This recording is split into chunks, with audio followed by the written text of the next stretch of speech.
Hello everyone, good morning. আমি রূপালী। আমার আরও একটা নতুন ব্লগে তোমাদের সকলকে জানাই অনেক অনেক স্বাগত। আশা করি তোমরা সকলে খুব ভালো আছো, আর আমরাও কিন্তু বেশ ভালো আছি। আজকের বারটি ছিল রবিবার, আর এখন ঘড়ির কাঁটায় বেজে গেছে ঠিক সকাল 6:30। আর এখন থেকে তোমাদেরকে সাথে নিয়ে আমি আমার আজকের দিনটি শুরু করলাম। ঘুম থেকে প্রত্যেক দিন যেমন সময়ে উঠি, আজকে সেই সময়ে উঠেছিলাম।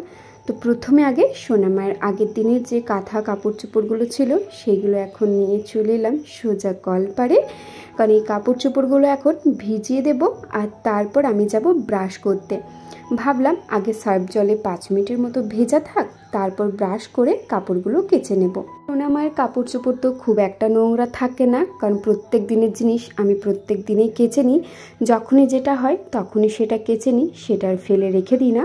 তো সেইভাবে নোংরা হয় না। তবে ছোট বাচ্চার জিনিস তো প্রত্যেক দিন সার্ফ জলে কাচা বলো, ডেটল জলে ধোয়া বলো, প্রত্যেক দিনই করা হয়। তো এদিকে দেখো ভালো করে সার্ফটা নিয়ে নিয়েছি, আর এদিকে সোনামার এক এক করে যে জামা প্যান্টগুলো আছে সেইগুলোই এখন সার্ফ জলে ভালো করে ভিজিয়ে দেব। আর দেখবে হাতের সাহায্যে যদি এইভাবে ঘষে নেওয়া হয়, যতটুকু নোংরা থাকে সেটাও বেরিয়ে যায়। বিয়ের আগে জানো তো আমি এতটাই অলসতা ছিলাম যে জলটা পর্যন্ত নিজে খেতাম না। 1 গ্লাস জলের প্রয়োজন হলো সেটা জোরে মাকে ডাক দিয়ে মাকে বলতাম 1 গ্লাস জল দিতে। তবে এখন এসে বুঝতে পেরেছি যে হ্যাঁ, কাজের প্রতি যদি তোমার ভালোবাসা বা আগ্রহ থাকে তাহলে একটা জিনিস দেখবে হাসি মুখে সবটা করা যায়। তাতে তোমার সারাদিন যতই পরিশ্রম হোক না কেন।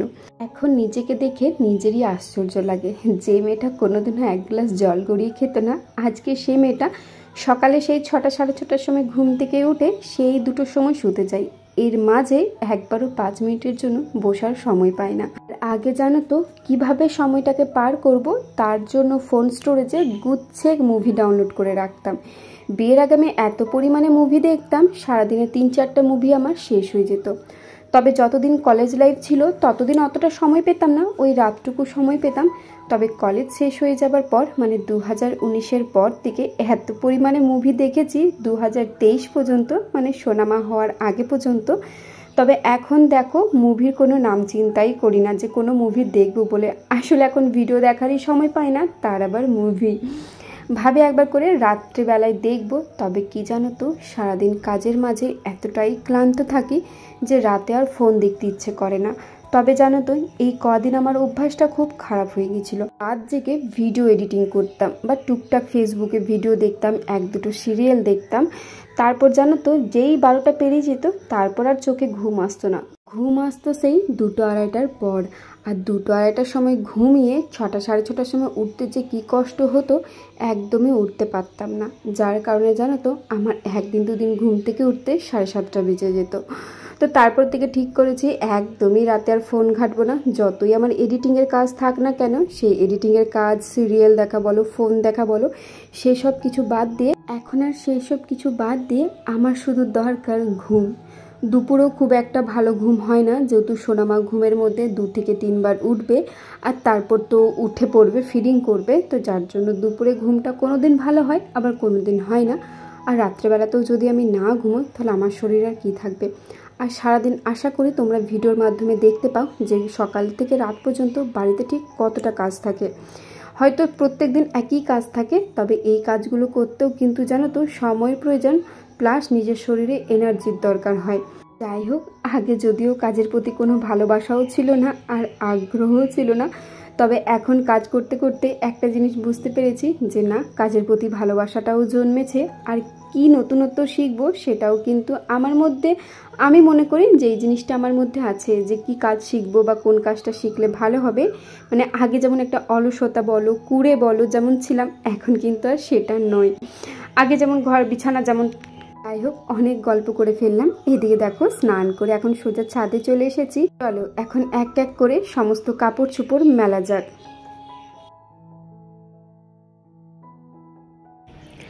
তো বন্ধুরা, এখন ঘড়িতে বাজে 8:10 আর আমি স্নান করে ফ্রেশ হয়ে একেবারে ছাদে চলে এসেছি, কারণ এই যে কাপড় চোপড়গুলো এখন মেলবো। তো সোনামায়ের কাপড় চোপড় আমার প্রায় 7টা 10-15 মধ্যে কাছাকাছি হয়ে গেছে। তবে ওপরে আসার সময় পাইনি, কারণ অনেক কাজবাজ ছিল যেগুলো সময় মতো করে নিতে হতো। আর সোনামা আজকে তাড়াতাড়ি ঘুম থেকে উঠে পড়েছে, যার কারণে ভাবলাম একেবারেই ছাদে যাব। কারণ তোমার হাঁপিয়ে যাচ্ছে বাবা, কারণ তোমার ছাদে আসতে গেলে তো অনেকটাই সময় লাগবে, প্রত্যেকটা কাপড় চোপড় মেলা আছে। তো তার কারণে ভাবলাম একেবারে আমি স্নান করি তারপরে আসবো। তো চলো এখন সোনামায়ের কাপড় চোপড়গুলো মেলে দিই। আর মেঘলা মেঘলা ওয়েদার আছে, তাও আমি এখন ছাদে এলাম। এখন দেখছি একদমই হালকা রোদ বেরিয়েছে, দেখা যাক বেলার দিকে রোদ বেরোয় কিনা। চলো এখন কাপড় চোপড়গুলো। এইদিকে ভেজা কাপড়গুলো মেলতে মেলতে তোমাদেরই কিছু প্রশ্নের উত্তর দিয়ে দিই। আমাকে একজন বোনু প্রশ্ন করেছে, দিদি ভাই সোনামা বিকেলবেলায় কি খাবার খায় বা তুমি কি খাবার দাও? তো দেখো বন্ধুরা, সোনামাকে বিকেলবেলায় বেশিরভাগ আমি কিন্তু জলমুড়িটাই দিই। আমি খুব তাড়াতাড়ি সোনামায়ের সকাল থেকে রাতের রুটিন তোমাদের সাথে শেয়ার করব। তো সেই ভিডিওটাতেই তোমরা দেখতে পাবে সকাল থেকে রাত পর্যন্ত আমার সোনামা কি কি খায়, ও কেমনভাবে সারাদিনটাতে থাকে, ওকে আমি কি কি ওষুধ খাওয়াচ্ছি, বা সারাদিন ধরো ও কি কি নতুনত্ব শিখছে, সবটাই তোমাদের সাথে একটা ফুল ব্লগে শেয়ার করব।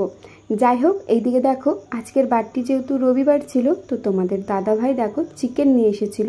আর শাশুড়ি মা যেহেতু চিকেন খায় না, আর সোনামাকে যেহেতু চিকেন দিই না, তাই দুটো মাছ নিয়ে এসেছিল। আমরা খাবো চিকেনের ঝোল, আর সোনামা আর আমার শাশুড়ি মা খাবে মাছ। তো প্রথমে ভাবলাম যাই চিকেনটা ধুই দিই, কারণ এত পরিমাণে বাইরে আর কি মেঘ করে এসেছে, দেখে মনে হচ্ছে যেন একটু পরেই বৃষ্টি নামাবে। তো বৃষ্টি পড়লে জানো তো এই কলপাড়ে আমাদের আসতে খুবই অসুবিধা হয়, যেহেতু ওপরে কোনো ছাউনি নেই। তো কোনো বাসন ধোয়া বলো বা এই সবজি টবজি ধোয়া বলো, মাছ মাংস ধোয়া বলো, খুবই অসুবিধা হয়। হয় মাথায় গামছা নিয়ে করতে হয় বা তোমার ছাতা নিয়ে করতে হয়। তবে ছাতা নিয়ে তো আর কাজ করা যায় না, তাই না? তাই ভাবলাম বৃষ্টি পড়ার আগে আমি আমার কাজগুলো গুছিয়ে নিই। ওইদিকে চিকেন ধুয়ে চলে এসেছি, আর তারপরে দেখো এখন হাতে হ্যান্ড ওয়াশ নিয়ে নিয়েছি। কারণ আমার জানো তো চিকেনের গন্ধটা, মানে কাঁচা যে চিকেনের গন্ধটা একদমই সহ্য হয় না। শুধু চিকেনের গন্ধ নয়, মাটন বলো, মাছ বলো, ডিম বলো, কোনো জিনিসেরই গন্ধ আমার সহ্য হয় না। আর গন্ধটা পেলেই জানো তো বমি হয়ে যায়। তাই ভাবলাম আগে হাতে হ্যান্ড ওয়াশ নিয়ে নিই, তারপর না হয় সকালের খাবারটা খেয়ে নেব। আজকের বারটি যেহেতু রবিবার ছিল, তোমাদের দাদা ভাইয়ের ছুটির দিন। আর এই ছুটির দিনে জানো তো আমাদের বাড়িতে ওই টুকটাক ভালো মন্দ খাবার বলো, মানে ভালো মন্দ বলতে অন্য দিন যেমন হয় তার তুলনায় ভালো মন্দই বলতে পারো। কারণ প্রত্যেক দিন তো সকালের টিফিনে ওই মুড়ি খাওয়া হয়, বা হয়তো পান্তা ভাত যদি থাকলো পান্তা ভাতও খেয়ে নিই।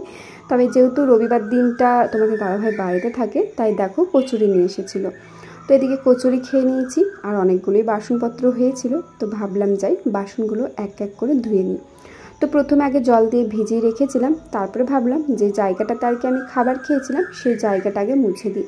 না হয় কেউ যদি আবার পা দিয়ে দেয়, তাহলে এঁঠো পায়ে গোটা বাড়ি ঘুরে বেড়াবে। তাই দেখো আগে ওই জায়গাটা ভালো করে মুছে নিলাম। আর আমাদের বাড়িতে জানো তো যেখানেই যে এঁঠো খাক না কেন, আমি আমার বাবার বাড়িতে দেখেছি সেই জায়গাটা একবার মোছা হয়, তবে আমি শ্বশুর বাড়িতে এসে দেখেছি সেই জায়গাটা দুবার করে মুছতে।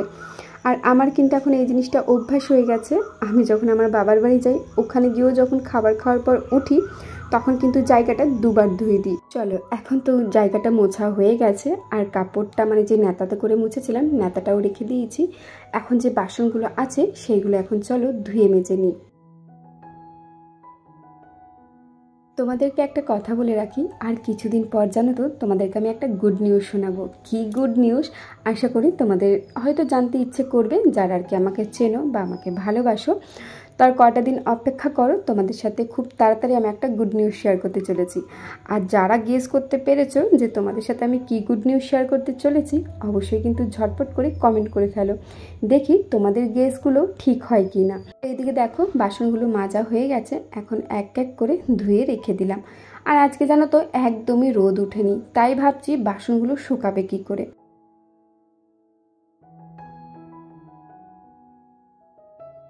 এর অবস্থা দেখে তাড়াহুড়ো করে ছাদে এলাম, কারণ তোমার চারিদিকে দেখছি কালো করে এসেছে, একটু পরে হয়তো বৃষ্টি নামা। তো এই যে দেখো চারিদিকে ছড়িয়ে ছিটিয়ে আছে জামা প্যান্ট, কারণ হাওয়াও দিচ্ছে। তো যেগুলো শুকিয়েছে সেগুলো আপাতত নিয়ে যাব, আর এই যে কিছু ভেজা কাপড় ছিল যেগুলো এখন মেলে দিয়ে যাব। যদি বৃষ্টি আসে তারপর আবার এসে এগুলো নিয়ে যাব। এই ছাদের জন্য না 10 বার ওঠানামা করতে করতে হাঁপিয়ে যাচ্ছি। আর এই কাপড়গুলো আমি অনেকক্ষণ আগে কেচেছি, প্রায় 30 মিনিট তো হয়ে গেল, কিন্তু এই 10 বার ছাদে আসবো বলে আর আসা হচ্ছে না। হ্যাঁ দেবো, হ্যাঁ চল এখন এগুলো মেলে দিই। এখন ঘড়িতে ওই 11টার মতো বাজে, আর বাইরে দেখলাম বেশ ঝমঝমিয়ে বৃষ্টি নেমে গেছে। এখন আমি সোনামাকে মাছ ভাজা খাওয়াচ্ছিলাম, তো তখনই দেখলাম বৃষ্টি যে নেমেছে। তো সোনামাকে নিয়ে সোজা চলে এসেছি বৃষ্টি দেখতে। আর চলো তোমরাও একবার সোনামার রিয়াকশনটা দেখে নাও যে বৃষ্টি ও কেমনভাবে এনজয় করে। আসলে সোনামা না অবাক হয়ে গেছে, এটা কি পড়ছে।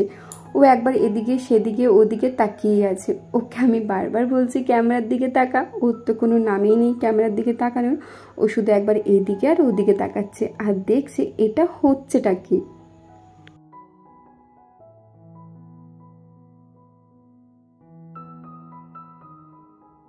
বন্ধুরা এখন ঘুরতে বাজে 1:45 আর আমি চলে এসেছি ছাদে। এই যে কাপড় চোপড়গুলো মেলার জন্য সোনামাকে খাবার খাওয়ালাম। তো এই নাইটিটাতে এঁঠো লেগে গেছে, তো ভাবলাম যাই কাপড়গুলো মেরে দিয়ে আসি। আর এই একটু আগে বৃষ্টি হলো, আর বৃষ্টি হওয়ার পর দেখো ওয়েদারটা ঠিক কতটা সুন্দর দেখতে লাগে। ছাদে এলে কেন যে আমি হাঁপিয়ে যাই, মনে হয় হাঁপানি হয়ে গেছে। যাই হোক চলো কাপড়গুলো মেরে দিই। তো বন্ধুরা আজকের ভিডিওটা কেমন লাগলো জানাতে কিন্তু একদমই ভুলবে না। আর যদি ভিডিওটা ভালো লেগে থাকে like comment share and subscribe করে আমার পাশে থেকো। চ্যানেলে যদি নতুন ভিউয়ার্স হয়ে থাকো তাহলে অবশ্যই চ্যানেলটিকে সাবস্ক্রাইব করে যেও। তাহলে চলো আজকের মতো আসি, দেখা হচ্ছে খুব শীঘ্রই অন্য কোনো নতুন ব্লগে। ততক্ষণ সবাই খুব ভালো থেকো, সুস্থ থেকো, সাবধানে থেকো।